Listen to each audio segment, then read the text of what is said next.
உங்கள நாங்க வந்து கிட்டத்தட்ட ஒரு 26 வருடங்களா ஒரு பத்திரிக்கையாளனா பார்த்துக்கிட்டு இருக்கேன். ஒன்றிய செயலாளர் பதவியிலிருந்து, அடுத்து வந்து ஒவ்வொரு பதவியா வந்து அமைச்சராகி, இன்னைக்கு அரசாங்கத்துக்கும், மக்களுக்கும் நேரடி தொடர்புல இருக்கக்கூடிய 2 கழகங்கள்.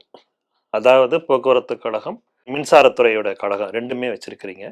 இது 2ம் வந்து மக்களுக்கு வந்து உடனடியா போய் சேரக்கூடிய ஒரு அத்தியாவசியமான ஒரு துறை. ஒரு நிமிஷம் கரண்ட் கட் ஆனா உடனே கவர்மெண்ட்ட திட்டுவாங்க. பஸ் டைமுக்கு வரலன்னா கவர்மெண்ட்ட திட்டுவாங்க. அந்த மாரி ஒரு மிகப்பெரிய ஒரு பொறுப்புல இருக்கீங்க. இத எப்படி கையாளுறீங்க? நீங்க சொல்றது போல ரொம்ப சென்சிட்டிவான துறைகள் இரண்டும். முதல்ல முதலமைச்சர் அவர்கள் போக்குவரத்துறை அமைச்சரா என்ன ஆக்கும்போது, நானே ஒரு பயத்தோட தான் இருந்தேன். முதலமைச்சர் இடத்துல நன்றி சொல்லி வாழ்த்து பெற போம்போது, என்னுடைய இந்த அச்சத்த நானும் சொன்னேன். "நான் பெரிய துறை, என்ன நம்பி குடுத்துருக்கீங்கன்னு." "இல்ல, இல்ல தைரியமா செய்யுங்க. நீங்க செய்ய முடியும்." அப்படின்னு முதல்வர் என்ன உற்சாகப்படுத்தினாங்க. உற்சாகப்படுத்தி முதல்ல சென்னையில வந்து கொஞ்சம் பேருந்துகள் ஓடலங்கிற புகார் இருக்கு. அத சரி பண்ணுங்கன்னாங்க. அத முதல்வருடைய உத்தரவுப்படி சரி பண்ணி காட்டினோம். அடுத்தது போக்குவரத்து தொழிலாளருடைய ஊதிய ஒப்பந்த பேச்சுவார்த்தை முடிவுறாம இருந்தது.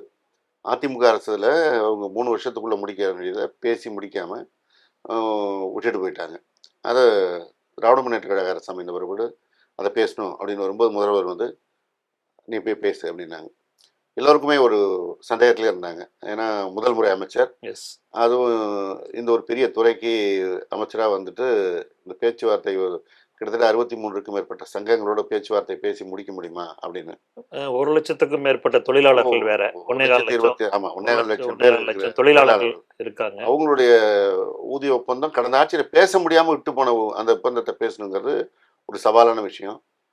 3 சுற்று பேசணும். பேச்சுவார்த்தை. அதிமுக 20 சுற்றுக்கு மேல பேசி முடிக்க முடியாம இருந்தது. 3வது சுற்று முடிவுல நான் பேசி முடிச்சுட்டோம். அதற்கான அ அந்த காரணம் என்னன்னா, நான் அமைச்சரானது பின்னாடியா இருக்கலாம். ஆனா, அரசியலுக்கு நேரடி அரசியலுக்கு உள்ள வரும்போதே நான் மக்கள் பிரதிநிதியா தேர்ந்தெடுக்கப்பட்டு, மக்கள சந்திச்சு, அதுக்கு பிறகு நீங்க சொன்ன மாரி ஒன்றிய செயலாளர், மாவட்ட செயலாளர், இந்த பதவிக்கெல்லாம் வரும்போது நாங்க எல்லா இடத்துலயும் தொடர்ந்து மக்களோடவே இருக்கிற அந்த சந்தர்ப்பங்கிறனால, அவங்கள்ட்ட பேசி அவங்களுடைய சிரமங்கள தெரிஞ்சு செய்ற அந்த வாய்ப்பு கிடைச்சதுனால, இப்ப இந்த தொழிற்சங்கங்களுடைய குறைகளை கேட்டு அதை எப்படி தீர்ப்பது என்பதை அ அரசினுடைய நிதித்துறையில பேசி, அங்க பேசி முடிக்காத பட்சத்தில முதல்வர் அலுவலகத்தில பேசிட்டு, அப்புறம் முதல்வருடைய கவனத்திற்கே கொண்டு சென்று பேசி முடிக்கும்போது, ஒரு மிகப்பெரிய வாய்ப்பா அது அமைஞ்சது. பேசி முடித்தோம் வெற்றிகரமாக. ஒரு ரிலீஃபா இருக்கு உங்களுக்கு. ஆமா. அடுத்தது என்னன்னா, அந்த 3 வருடத்தில அவங்க முடிக்காம, திருப்பி இன்னொரு 3 வருடம் முடிஞ்சிருச்சு. ஸோ 2வது ஊதிய ஒப்பந்த பேச்சுவார்த்தையும் முடிவுற காலகட்டம். பேசி முடிக்கணும் அப்படிங்கிறது தான். அதையும் பேசி முடிச்சுட்டோம். ஒரு 5 ஆண்டுகள்ல ஒரு ஊதிய ஒப்பந்த பேச்சுவார்த்தை நடத்துறதே ஒரு அரசு வந்து மிக சவால். சவாலான விஷயம்.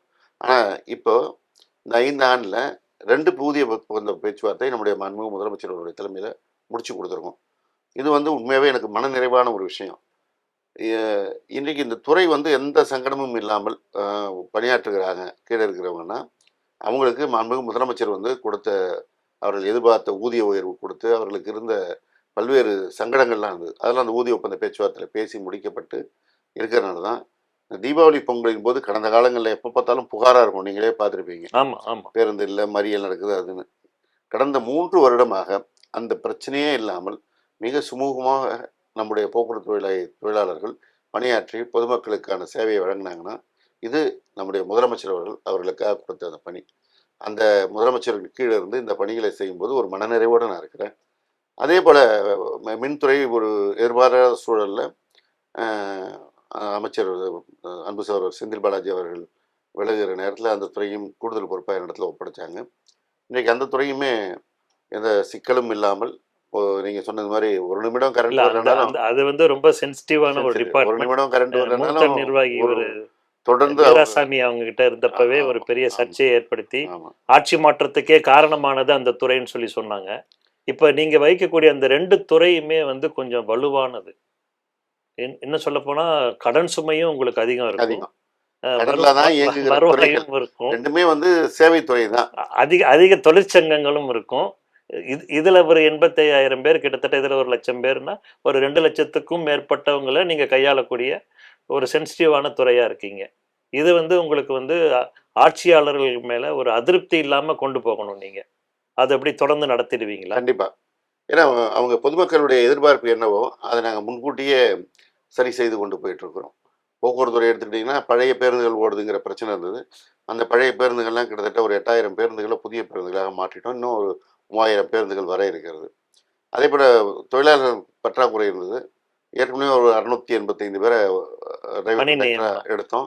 இப்போ ஒரு 3000 பேர் எடுக்க போறோம்.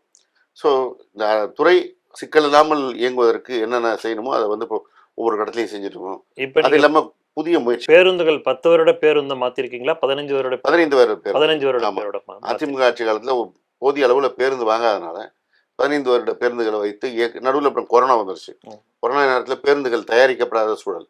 அந்த 2 ஆண்டுகள் கழித்து தான் புதிய பேருந்துகள அந்த நிறுவனங்கள் தயாரிக்க ஆரம்பிச்சாங்க. அதற்கு பிறகு நம்ம வாங்க ஆரம்பிச்சோம். அந்த 15 வருட பேருந்துகள இப்ப அத மாற்றிட்டோம். சமீபத்துல கூட உங்களுக்கு வந்து தெற்கு ரயில்வேக்கும் உங்களுக்கும் வந்து ஒரு சின்ன ஒரு நெருடல் வந்தது. அவங்க வந்து உங்களுக்கு தகவல் தெரிவிக்காம விட்டுட்டாங்க அப்படின்னு சொல்லி. இப்ப சென்னையில கிட்டத்தட்ட 1 கோடிக்கும் மேல மக்கள் இருக்காங்க. நீங்க குறிப்பிட்ட மாரி அவங்களுக்கு வந்து பல தேவைகள் இருக்கும். மருத்துவ தேவையாக இருக்கலாம், இல்ல பள்ளி, கல்லூரி, பணி இப்படி பல இது இருக்கும். இப்ப அவங்களோட இருக்கக்கூடிய விஷயங்கள் வந்து ஒரு மோதல் இல்லாம நடத்துறதுக்கு ஒரு ஒப்பந்தம் மாரி ஏதாவது பண்ணிட்டீங்களா? இல்ல இது வந்து இது போன்ற சந்தர்ப்பங்கள் வரும்போது எல்லா துறைகளும் ஒருவருக்கு ஒருவர் கலந்து கொண்டு அந்த நடவடிக்கை எடுக்க வேண்டியது அவசியம். நீங்க தீபாவளி பொங்கல்னு பார்த்தீங்கன்னா, அந்த அதுக்கு ஒரு முன்னேற்பாடு கூட்டம் நாங்க நடத்துவோம் போக்குவரத்து சார்பா. ஒவ்வொரு வருடமும் தீபாவளி பொங்கல் வந்தாலும், அந்த தீபாவளிக்கும், பொங்கலுக்கும் முன்னேற்பாடு கூட்டம் நடத்தி, காவல்துறை அலுவலர்கள், நெடுஞ்சாலைத்துறை அலுவலர்கள், மாநகராட்சி அலுவலர்கள், ஆர்டிஓ சைடு எல்லாரையும் உட்கார வச்சு, இந்த கூடுதல் பேருந்து நம்ம இவ்வளோ இயக்க போறோம். இதில எவ்வளோ நெரிசல் வரும்? எந்த சாலைய வந்து பராமரிக்கணும்? எந்த சாலையில பேருந்துகள் போகாம பார்த்துக்கணும்? எந்த சாலையில கார்கள் வராம பார்த்துக்கணும்? இதெல்லாம் அவங்க எல்லார்ட்டயும் கலந்து பேசி முடிவெடுத்து அத இம்ப்ளிமெண்ட் பண்ணும்போது தான் சிக்கல் இல்லாம இருக்கும். இப்ப தேர்வு நடைபெறுகின்ற நேரம். இந்த நேரத்தில மாணவர்கள் பாதிக்கப்படக்கூடிய சூழல் இருப்பதை கூட உணராமல், எந்த முன்னறிவிப்பும் இல்லாமல் திடும்னு அ அந்த பிளாட்ஃபார்ம சரி செய்யணும்னு ரயில்வே துறை இறங்கிட்டாங்க. ஸோ மின்சார ரயில் போதிய அளவு ஓடாதனால, அதை மாத்திரமே பயன்படுத்தியவர்கள் திடீரென தடுமாறி போயிட்டாங்க. இந்த செய்திய தொலைக்காட்சியில பார்த்து தான் நாங்க அதிகாரிகளிடத்துல கலந்து பேசி, அதிகாரிகள்ட்ட கேட்கும்போது ரயில்வேலேருந்து நமக்கு எந்த தகவலும் வரலன்னு சொல்லிட்டாங்க. அவங்க சொல்லலன்னா நம்ம கடமைய நம்ம செய்யணும் அப்படின்னு உடனடியாக கூடுதல் பேருந்துகளை அந்த மார்க்கத்தில வந்து நம்ம இயக்க ஆரம்பிச்சோம். அதுக்கு பிறகு ரயில்வே துறைக்கு நம்முடைய அது அலுவலர்கள வந்து இமெயில் அனுப்ப சொன்னோம். நீங்க என்னதான் பண்ண போறீங்க? ஏன் இவ்வளோ பிரச்சனை? எப்படி ஃபேஸ் பண்றதுன்னு? அதுக்கு பிறகு தான் அவங்க ரெஸ்பாண்ட் பண்ணாங்க. இப்ப பிளான்டு போக்குவரத்து புரோகிராம் வேற. இது வந்து சடனா ச ஏற்பட்டது. பட் உங்களுக்கு வந்து பெரிய அவங்க பிளான் பண்ணி தான் செய்றாங்க. நோட்டீஸ் இல்ல. அவங்க பிளான் அவங்க பண்ணியிருக்காங்க. பிளான் ரயில்வே பண்ணி தான் பிளான் செய்றாங்க. பண்ணியிருக்காங்க. ஆனா நமக்கு சடனா வரும். கவர்மெண்ட்டுக்கு சொல்லல. கவர்மெண்ட்டுக்கு சொல்லல. அதேபோல மெட்ரோவுக்கும் பாதிப்பு. நீங்க திடீர்னு வந்து இவ்வளோ பேர் மெட்ரோல பயணிக்க போம்போது, அவங்க போகிற காரையும், பைக்கையும் பார்க்கிங்ல விடுற இடங்கள் இல்லாம மெட்ரோ ஸ்டேஷன்ல ஒரே பிரச்சனையா இருக்கு. நெரிசல் நெரிசல். ரயில்வே ஸ்டேஷன்லயும் பிரச்சனையா இருக்கு. இப்படி இவங்க வந்து எடுத்த ஒரு நடவடிக்கை என்பது எல்லோருக்கும் பாதிப்பா அமைஞ்சிருக்கு. அமைஞ்சிருக்கு. இன்னும் சொல்லப்போனா, ரயில்வே துறை எப்பயுமே வந்து ஒன்றிய ரயில்வே அமைச்சர் வந்து தமிழ்நாடு அரசாங்கத்த குறை சொல்லுவார். ஆமா, நீங்க நிலம் எடுத்து குடுக்காதனால தான் நாங்க ஆமா. திட்டம் வச்சிருக்கோம். அவங்களே ஒரு திட்டத்த கைவிட்டுட்டு, அந்த கைவிட்டத மறந்துட்டு, அந்த திட்டத்துக்கு நிலம் எடுத்து குடுக்கலன்னு அவங்க சொல்றாரு. அடுத்தது நிலம் எடுத்து குடுக்க வேண்டிய அந்த பகுதிக்கான பணத்த குடுக்காம, நிலம் எடுத்து குடுக்கலன்னு சொல்றாரு. குற்றம் மட்டும் தான் அவங்க சொல்றாங்க. இப்ப இந்த இடத்துல அவங்களுடைய ஃபெயிலியர்ங்கிறத அவங்க ஒப்புக்க மாட்டேங்கிறாங்க. ஒத்துக்கிறது இல்ல. ஆம்னிபஸ் பேருந்துகளால வந்து உங்களுக்கு வந்து அரசாங்கத்துக்கு ஒரு கெட்ட பேர் ஏற்படுத்துற மாரி கட்டண உயர்வு அது இதெல்லாம் இருக்கு. நீங்க கூட திடீர் சோதனைகள்லாம் பண்ணீங்க. இப்ப அவங்களுடைய பிரச்சனைகள்லாம் தீர்த்து வைக்கப்பட்டதா கிட்டத்தட்ட முழுமையா? வந்து இப்போ அ பெரிய அளவுல பிரச்சனை வராமல் சுமூகமா போயிட்டுருக்கு. சுமூகமா முடிச்சுட்டீங்க. என்ன காரணம்னா, நீங்க சொன்ன மாரி நானே நேரடியா களத்துல போய் சோதனை பண்ணி, எஸ். கூடுதல் கட்டணம் வசூலிச்சிருந்தத திருப்பி அவங்களுக்கு குடுத்து, திருப்பி இதெல்லாம் குடுத்து. நடந்தது. அதற்கு பிறகு அந்த சங்கத்தினரை அழைத்து பேசி, நீங்க அஃபோர்டபிள் பிரைஸ்ல அவங்களுக்கு குடுங்க. அப்ப ஏற்கனவே இயங்கிட்டு இருக்கிற கட்டணத்திலேருந்து அவங்க ஒரு சிறு சதவீதத்த குறைத்து அவங்களுடைய இணையதளத்துல அத வெளியிட்டாங்க. அதன்படி நீங்க வந்து பேருந்துகள இயக்குங்கன்னு சொன்னபோது, தீபாவளி பொங்கல் போது அவங்க அப்படிதான் இயக்குறாங்க. ஆனா, புதிய புதிய அ நிறுவனர் உள்ள வந்துடுறாங்க. ஓட்டுற அ ஆப்பரேட்டர்ஸ். ஆப்பரேட்டர்ஸ் புது ஆப்பரேட்டர்ஸ்.